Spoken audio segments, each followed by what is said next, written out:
어서 오십시오. 다산의 인생학교입니다. 이곳은 조선 최고의 학자 정약용 선생의 삶과 지혜를 길어 올려 오늘을 살아가는 여러분의 하루에 따뜻한 빛이 되어드리는 곳입니다. 수백 년 전 강진 땅 유배지에서 밤을 새워서 내려간 선생의 가르침은 놀랍게도 지금 이 순간 당신의 이야기와 조금도 다르지 않습니다. 억울하고 서운했던 날들, 베풀었건만 돌아온 것은 냉대뿐이었던 기억, 착하게 살았건만 왜 복은 오지 않는가 탄식했던 새벽들, 그 모든 이야기를 선생께서는 이미 알고 계셨고 이미 답을 남겨두셨습니다. 오늘 다산의 인생학교에서 그 답을 함께 열어보겠습니다. 끝까지 함께해 주십시오. 이 영상이 끝날 즈음 여러분의 마음속에 오랫동안 닫혀있던 문 하나가 조용히 열리게 될 것입니다. 착하게 살면 복이 온다. 어려서부터 귀에 못이 박히도록 들어온 말입니다. 남을 돕고 정성을 다하면 하늘이 알아준다고, 착한 사람에게는 반드시 좋은 일이 생긴다고 어머니도 그리 말씀하셨고 어른들도 그리 가르치셨습니다. 그런데 이상한 일이 있습니다. 혹시 이런 경험을 해보신 적이 없으십니까? 메마른 땅에 정성껏 물을 주던 누군가를 위해 마음을 쏟아부었건만 돌아온 것은 서리처럼 차가운 냉대뿐이었던 적이, 제 몸 하나 돌보지 않고 촛불처럼 녹아내렸건만 고마워하기는커녕 마치 하늘이 내린 의무인 양도 많은 것을 요구받았던 적이, 이웃을 위해 한 해 두 해 살뜰히 챙겼건만 마음 한 구석은 바람 빠진 풍선처럼 텅 비고 지쳐만 갔던 적이, 분명 옳은 일을 했건만 어찌하여 복은 그림자도 보이지 않고 서운함과 원망만 봄날의 잡초처럼 무성해지는 것인지, 당신은 혹 스스로를 책망하지는 않으셨습니까? 내 정성이 모자라서 그런가? 내가 더 낮추고 더 베풀어야 하는가? 내 마음이 좁은 것인가? 경계하십시오.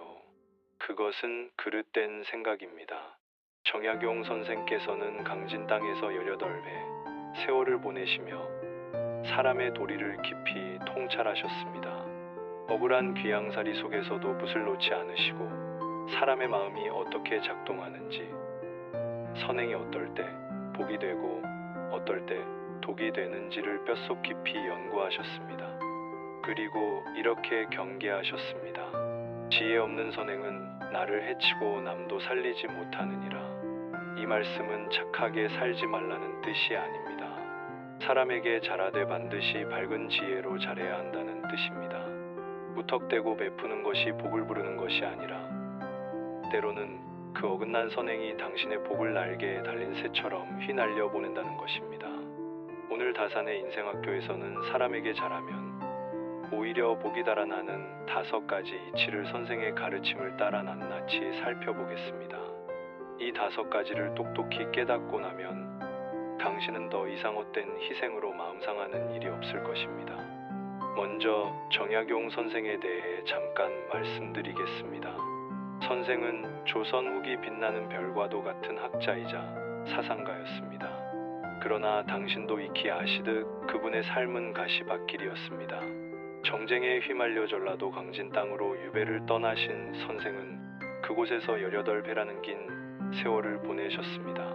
사랑하는 가족과 헤어진 채 고향 땅 한 번 밟지 못한 채 세상으로부터 잊힌 존재처럼 살아가셨습니다. 그러나 선생은 그 시련의 세월을 탄식으로만 보내지 않으셨습니다. 오히려 그 고독한 시간을 걸음삼아 사람의 마음과 세상의 이치를 뿌리 깊이 통찰하셨습니다. 촛불 아래 밤을 새워가며 500여 권이 넘는 책을 저술하시고 백성을 향한 지혜를 샘물처럼 길어 올리셨습니다. 그 중에서도 선생께서 거듭거듭 강조하신 가르침이 있습니다. 바로 선행에도 밝은 지혜가 필요하다는 것이었습니다. 참된 선행은 나를 세우고 남도 세우는 것이니 지혜 없이 베푸는 것은 모래 위에 집을 짓는 것과 같느니라. 선생의 이 말씀은 단순히 착한 마음만으로는 부족하다는 뜻입니다. 어떻게 베풀고 언제 물러서고 누구를 돕고 누구를 경계할 것인가를 헤아릴 줄 아는 밝은 분별의 눈이 있어야 한다는 것입니다. 당신 주변을 한번 둘러보십시오. 평생을 살아오며 당신은 얼마나 많은 사람을 위해 마음을 쓰셨습니까? 자식을 위해, 손주를 위해, 형제를 위해, 친구를 위해, 때로는 이름도 모르는 이웃을 위해 당신은 기꺼이 손을 내미셨을 것입니다. 그런데 말입니다. 정작 당신 자신은 어떠하십니까? 그렇게 베풀고 또 베푼 끝에 당신의 마음은 과연 평안하십니까? 아니면 어느새 바닥이 드러난 우물처럼 텅 비어 있지는 않으십니까?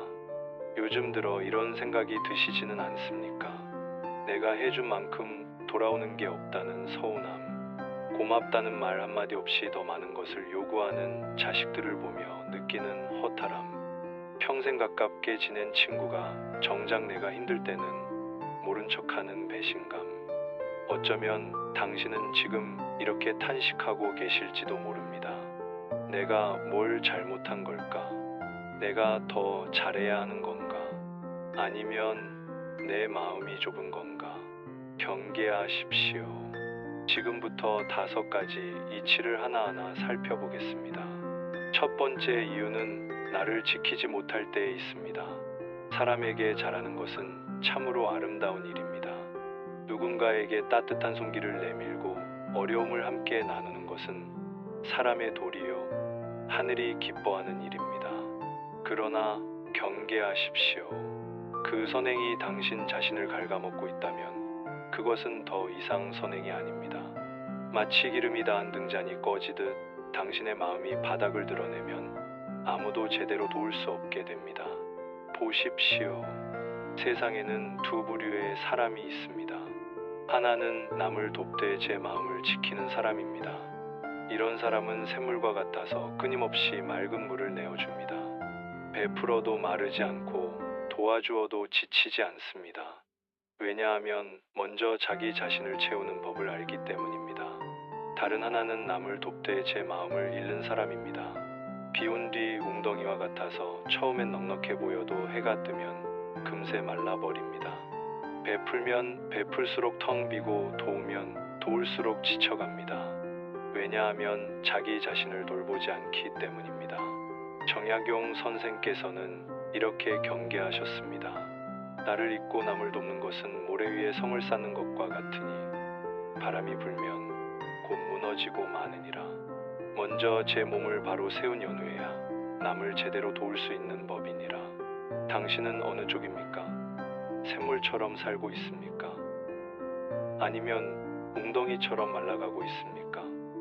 만약 베풀고 난 뒤 허전함만 남는다면, 도와주고도 서운함만 쌓인다면 그것은 당신이 나를 지키지 못하고 있다는 신호입니다. 그렇다면 어찌해야 하는가? 먼저 당신 자신에게 물어보십시오. 이 부탁을 들어주면 내 마음은 편안한가? 아니면 짐이 되는가? 만약 마음이 무겁고 지친다면 용기 있게 말하십시오. 미안하지만 이번에는 어렵겠습니다. 이 한마디가 당신을 지키는 첫걸음이 됩니다. 거절이 나쁜 것이 아닙니다. 오히려 나를 지켜야 남도 제대로 도울 수 있는 법입니다. 두 번째 이유는 분별 없는 희생이 될 때에 있습니다. 세상에는 2가지 베풀미 있습니다. 하나는 지혜로운 베풀미요, 다른 하나는 맹목적인 희생입니다. 지혜로운 베풀은 나를 살리고 남도 살립니다. 그러나 맹목적인 희생은 나도 해치고 남도 제대로 돕지 못합니다. 마치 물이 새는 독에 아무리 물을 부어도 채워지지 않듯 분별 없는 희생은 아무도 살리지 못합니다. 생각해 보십시오. 농부가 씨앗을 뿌릴 때는 땅을 가립니다. 기름진 땅에는 씨를 뿌리지만 돌밭에는 뿌리지 않습니다. 왜냐하면 돌밭에 뿌린 씨는 싹도 틔우지 못하고 말라 죽기 때문입니다. 지혜로운 농부는 땅을 헤아릴 줄 압니다. 사람도 마찬가지입니다. 감사할 줄 아는 이에게 베풀면 그 은혜는 10배로 돌아옵니다. 그러나 당연하게 여기는 이에게 베풀면 그 은혜는 돌처럼 땅에 떨어져 썩어버립니다. 오히려 상대의 욕심만 키우고 당신은 텅 빈 채로 남습니다. 정약용 선생께서는 이런 경우를 두고 이렇게 말씀하셨습니다. 지혜 없는 베풀문 강물이 범람하여 논밭을 해치는 것과 같으니 적절히 다스려야 비로소 생명을 살리는 법이니라. 무턱대고 주는 것은 사랑이 아니요 도리어 상대를 망치는 일이니라. 보십시오. 강물도 제기를 잃으면 논밭을 휩쓸어 버립니다. 아무리 맑은 물이라도 넘쳐 흐르면 재앙이 됩니다. 베풀도 마찬가지입니다. 분별 없이 주기만 하면 상대는 감사할 줄 모르는 사람이 되고 당신은 스스로를 망가뜨립니다. 그렇다면 어찌해야 하는가? 도울 때는 반드시 헤아려 보십시오. 이것이 상대에게 진정 도움이 되는가? 아니면 그저 욕심만 키우는가? 만약 상대가 당신의 도움을 당연하게 여기고 감사할 줄 모른다면 그때는 멈출 줄도 알아야 합니다. 진정한 사랑은 무조건 주는 것이 아니라 상대가 스스로 설 수 있도록 돕는 것입니다. 때로는 주지 않는 것이 더 큰 가르침이 됩니다. 세 번째 이유는 감사가 사라질 때에 있습니다. 사람의 마음은 참으로 묘한 것입니다. 처음 도움을 받을 때는 두 손 모아 감사합니다 하며 정성껏 인사합니다. 그러나 시간이 흐르면 조금씩 달라집니다. 감사는 줄어들고 대신 이번에도 해주겠지 하는 기대만 커집니다. 처음엔 고마웠던 마음이 어느새 당연함으로 바뀌어 버리는 것입니다. 이것이 바로 사람 마음의 허물입니다. 생각해 보십시오.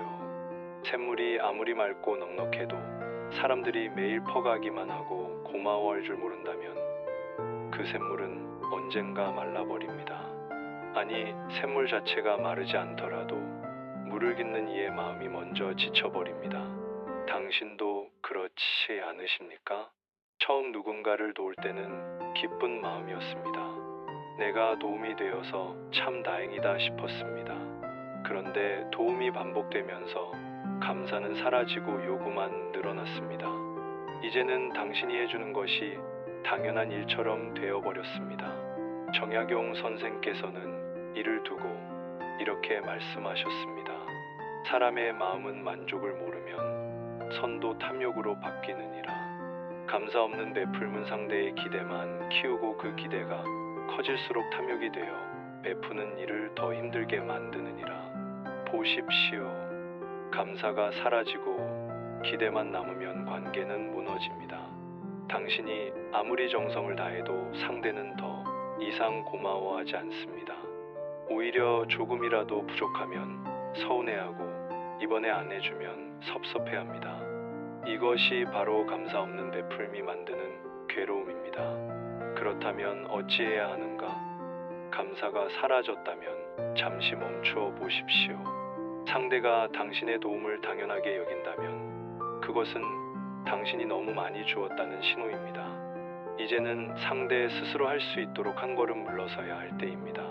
진정한 선행은 상대에게 물고기를 주는 것이 아니라 물고기 잡는 법을 가르치는 것입니다. 감사 없는 관계에서는 용기 있게 멈출 줄도 알아야 합니다. 네 번째 이유는 기대가 깨져 원망으로 바뀔 때에 있습니다. 사람은 누구나 기대를 품습니다. 내가 이만큼 해주었으니 상대도 나를 챙겨주겠지. 내가 어려울 때는 도와주겠지. 이런 기대는 너무나 자연스러운 마음입니다. 그러나 바로 이 기대가 독이 됩니다. 왜냐하면 기대는 채워지지 않을 때 곧바로 서운함으로 바뀌고 서운함은 이내 원망으로 변하기 때문입니다. 생각해 보십시오. 나무를 심을 때 농부는 열매를 기대하지 않습니다. 물을 주고 거름을 주되 그저 나무가 잘 자라기를 바랄 뿐입니다.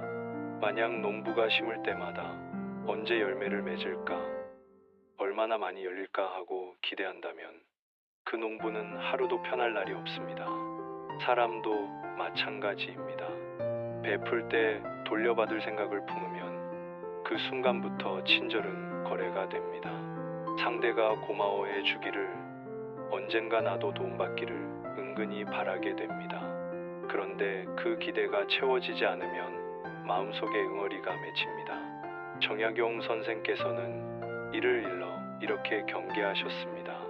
지혜로운 베풀문 상대를 자유롭게 하지만 어리석은 베풀문 상대를 얽매이게 하느니라. 조건을 달고 베푸는 것은 선행이 아니요 빚을 지워주는 것과 같으니 결국 관계를 무겁게 만들 뿐이니라. 보십시오. 기대가 담긴 친절은 상대를 짓누릅니다. 상대는 당신의 기대를 모른 척할 수도 없고 그렇다고 계속 갚아나갈 수도 없습니다. 결국 관계는 무거워지고 피하고 싶어집니다. 그리고 당신은 배신감에 상처받습니다. 이것이 바로 기대가 만드는 악순환입니다. 그렇다면 어찌해야 하는가? 베풀 때는 기대를 내려놓으십시오.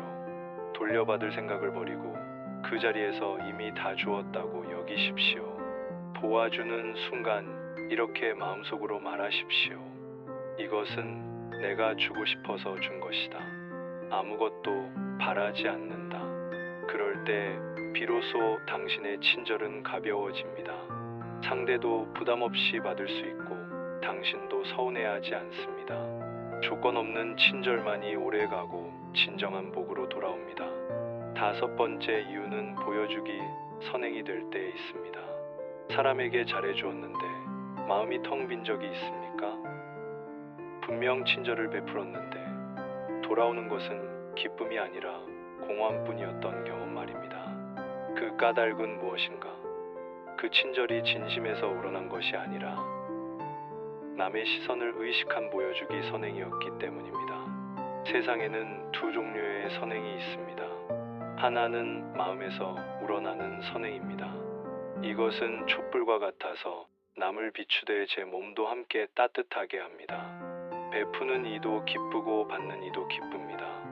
이런 선행은 복이 되어 오래도록 남습니다. 다른 하나는 남에게 보이기 위한 선행입니다. 이것은 불꽃놀이와 같아서 잠깐 화려하게 빛나지만 금세 사그라듭니다. 사람들은 박수를 보내지만 정작 베푸는 이의 마음은 텅 빕니다. 왜냐하면 진심이 없었기 때문입니다. 보십시오. 남의 칭찬을 바라고 베푸는 것은 씨앗을 뿌리지 않고 열매만 기대하는 것과 같습니다. 겉으로는 선행 같아 보여도 뿌리가 없으니 아무것도 자라지 않습니다.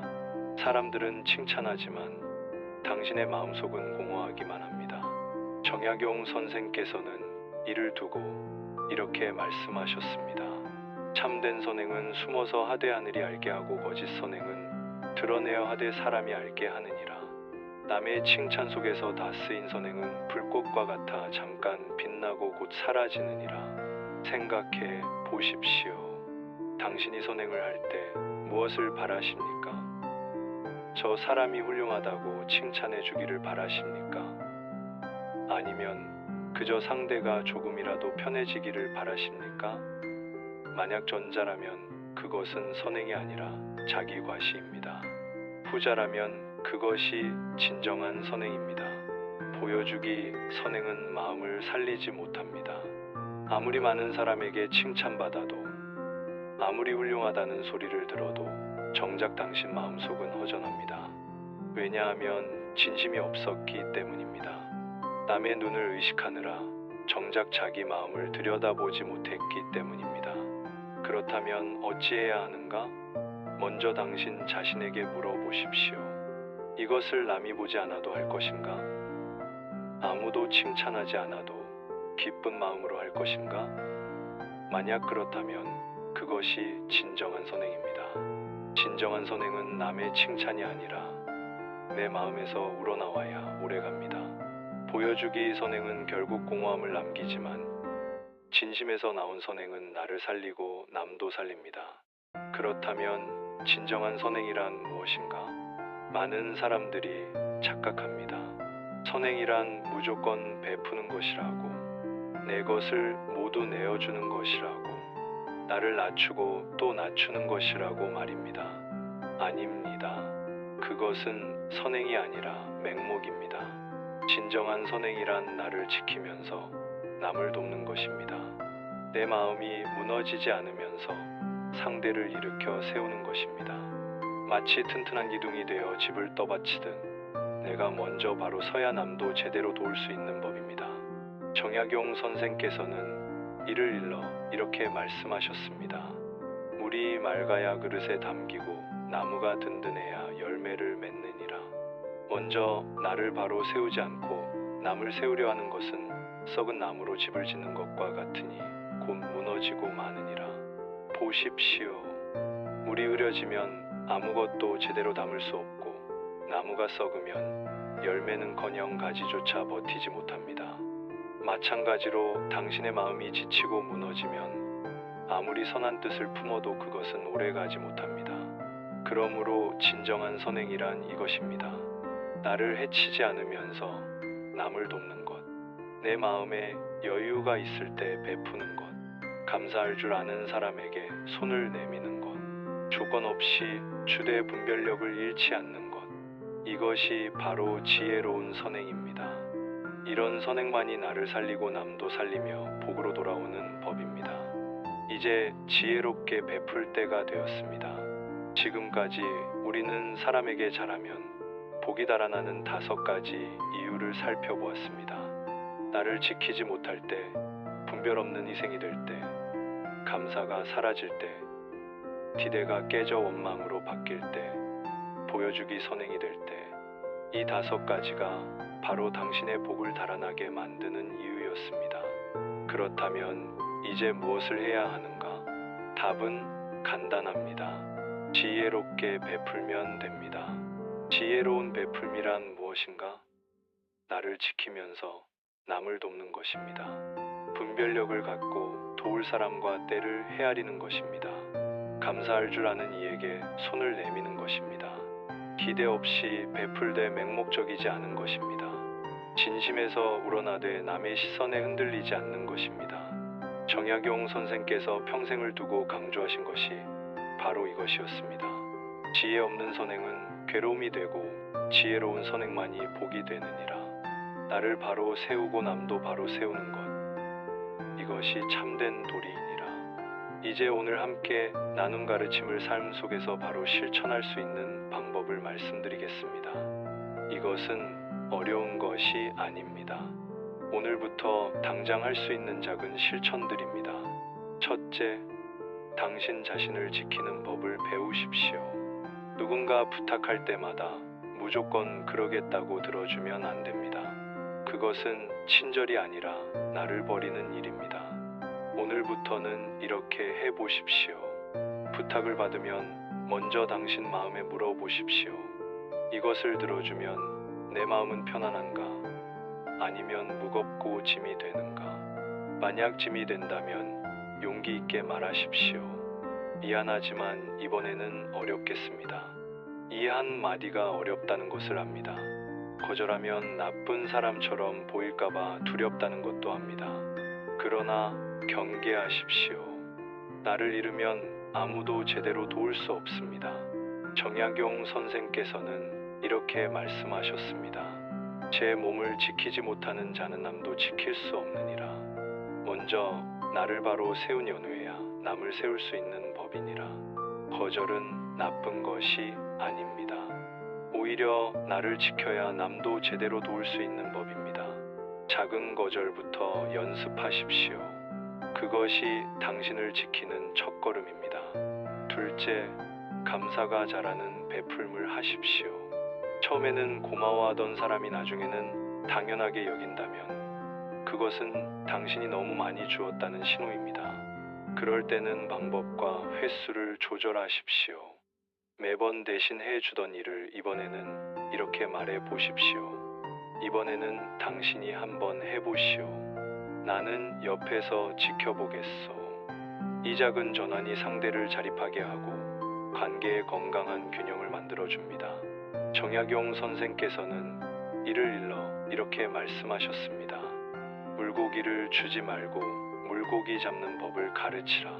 그것이 진정으로 상대를 살리는 길이니라. 감사가 사라졌다면 잠시 멈추십시오. 상대 스스로 설 수 있도록 한 걸음 물러서십시오. 그것이 진정한 사랑입니다. 셋째, 기대를 내려놓고 베푸십시오. 고마워해 주겠지. 나도 언젠간 돌려받겠지. 이런 기대가 들어가면 친절은 거래가 됩니다. 기대가 꺾이는 순간 서운함과 원망만 남습니다. 그래서 베풀 때는 이렇게 마음을 내려놓으십시오. 이것은 내가 주고 싶어서 준 것이다. 아무것도 바라지 않는다. 도와주는 순간 이미 다 주었다고 여기십시오. 돌려받을 생각을 버리십시오. 그 순간 당신의 친절은 가벼워지고 상대도 부담 없이 받을 수 있습니다. 정약용 선생께서는 이를 두고 이렇게 말씀하셨습니다. 조건 없는 베풀만이 자유롭고 조건 있는 베풀은 서로를 얽매느니라. 기대를 버린 선행만이 오래가고 복이 되느니라. 이제 마지막으로 한 가지를 당신께 묻겠습니다. 오늘 이 모든 이야기를 듣고 나서 혹시 이렇게 생각하지는 않으셨습니까? 그래, 맞아. 저 사람이 문제야. 저 사람이 감사할 줄 모르고 저 사람이 당연하게 여기고 저 사람이 나를 힘들게 했어. 경계하십시오. 이것은 남을 판단하는 이야기가 아닙니다. 당신 자신을 돌아보는 이야기입니다. 생각해 보십시오. 거울은 남을 비추는 것이 아니라 나를 비추는 것입니다. 오늘 이야기는 저 사람이 잘못했다는 것을 확인하려는 것이 아니라 얘가 어떻게 살아왔는가를 돌아보라는 것입니다. 당신은 혹시 나를 잃어버린 채 살아오지 않으셨습니까? 분별 없이 베풀며 스스로를 해치지 않으셨습니까? 기대를 품고 베풀다가 상처받지 않으셨습니까? 정약용 선생께서는 이렇게 말씀하셨습니다. 남의 허물을 보기 전에 먼저 제 허물을 보라. 손가락으로 남을 가리키면 세 손가락은 나를 향하고 있느니라. 세상을 바꾸려 하기 전에 먼저 나를 바꾸어야 합니다. 상대가 감사할 줄 모른다고 탓하기 전에 내가 상대에게 감사를 잃게 만든 것은 아닌지 돌아보십시오. 상대가 나를 당연하게 여긴다고 서운해하기 전에 내가 스스로 경계를 세우지 못한 것은 아닌지 살펴보십시오. 강물은 바위를 탓하지 않습니다. 바위를 만나면 돌아갈 뿐입니다. 마찬가지로 지혜로운 사람은 남을 탓하지 않습니다. 내 방식을 바꿀 뿐입니다. 나는 나를 지키며 살았는가? 나는 지혜롭게 베풀었는가? 나는 조건 없이 주었는가? 만약 아니라면 오늘부터 달라지면 됩니다. 남을 바꾸려 하지 말고 나를 바꾸십시오. 그것이 진정한 변화의 시작입니다. 여러분, 오늘 우리는 함께 긴 여정을 걸어왔습니다. 사람에게 잘하면 복이 달아나는 5가지 이유를 살펴보았고 어떻게 지혜롭게 베풀어야 하는지 그 길을 함께 찾아보았습니다. 정약용 선생께서는 강진 땅에서 18회 세월을 보내시며 이렇게 말씀하셨습니다. 지혜 없는 선행은 괴로움이 되고 지혜로운 선행만이 복이 되느니라. 나를 바로 세우고 남도 바로 세우는 것, 이것이 참된 도리이니라. 이제 여러분께 조용히 여쭙겠습니다. 여러분은 지금까지 어떻게 살아오셨습니까? 나를 잃어버린 채 베풀지는 않으셨습니까? 기대를 품고 주다가 상처받지는 않으셨습니까? 만약 그랬다면 오늘부터는 달라지십시오. 나를 지키면서 남을 도우십시오. 감사할 줄 아는 이에게 손을 내미십시오. 조건 없이 베풀되 분별력을 잃지 마십시오. 여러분이 지혜롭게 베풀 때 복은 날개를 접고 여러분 곁에 머물 것입니다. 여러분도 편안하고 주변 사람들도 행복한 아름다운 길이 열릴 것입니다. 작은 실천부터 시작하십시오. 오늘 하루 단 한 번이라도 나를 지키는 용기를 내어 보십시오. 그 작은 용기가 여러분의 삶을 바꾸는 시작이 될 것입니다. 정약용 선생의 지혜가 여러분의 일상 속에서 따뜻한 빛이 되기를 진심으로 바랍니다. 마지막까지 소중한 시간을 내어 들어주신 여러분께 깊이 감사드립니다. 이 영상이 당신의 마음에 조금이라도 울림이 되었다면, 오늘 이 이야기가 오래 잊히지 않을 것 같다면 지금 바로 구독 버튼을 눌러주십시오. 구독은 여러분이 다산의 인생학교를 다시 찾아오실 수 있게 해주는 가장 작은 용기입니다. 그리고 좋아요 하나가 이 채널이 더 많은 분들께 닿을 수 있는 큰 힘이 됩니다. 다산의 인생학교에서는 앞으로도 계속해서 정약용 선생의 지혜를 비롯하여 여러분의 일상의 작은 위안과 깊은 통찰이 될 수 있는 소중한 이야기들을 정성껏 준비해 전해드리겠습니다. 헛된 희생으로 마음 상하지 않는 법, 나이 들수록 더 단단해지는 법, 사람 사이에서 상처받지 않고 지혜롭게 사는 법, 이 모든 이야기가 여러분을 기다리고 있습니다. 지금 구독 버튼 옆에 있는 알림 설정도 켜두시면 새 영상이 올라올 때마다 가장 먼저 만나보실 수 있습니다. 혼자 듣기 아까운 영상이라면 사랑하는 가족과 오랜 친구에게도 함께 나누어 주십시오. 그 한 번의 공유가 누군가의 삶의 작은 빛이 될 수 있습니다. 지금 이 순간 이 영상을 끝까지 보아주신 여러분은 이미 지혜를 향해 한 걸음을 내디디신 것입니다. 그 걸음을 멈추지 마십시오. 다산의 인생학교가 그 길에서 늘 함께하겠습니다. 정약용의 지혜가 여러분의 일상 속에서 빛이 되기를 바라며 여러분 오늘도 모두 평안한 하루 되십시오.